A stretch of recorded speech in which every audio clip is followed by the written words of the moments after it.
In this guide, you will learn how to enable shaders in Roblox using a simple method. This method is completely safe and you won't get banned or receive any warnings for using it. First, open your browser and go to the Roblox website. Then choose the game where you want to enable shaders.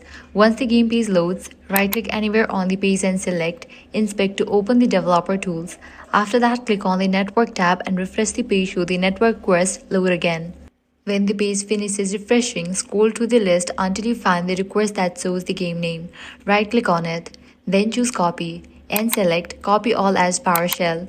Once you have copied it, now you can navigate to the Spin website. Now here you're gonna find this box.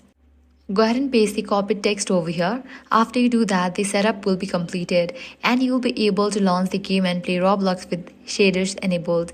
One more thing to keep in mind is that Roblox sometimes blocks websites that provide free shaders. So if you want to use them, it's best to download or access them as soon as possible. And that's it. If this guide was helpful, do not forget to like, share and subscribe to our channel. Thanks for watching.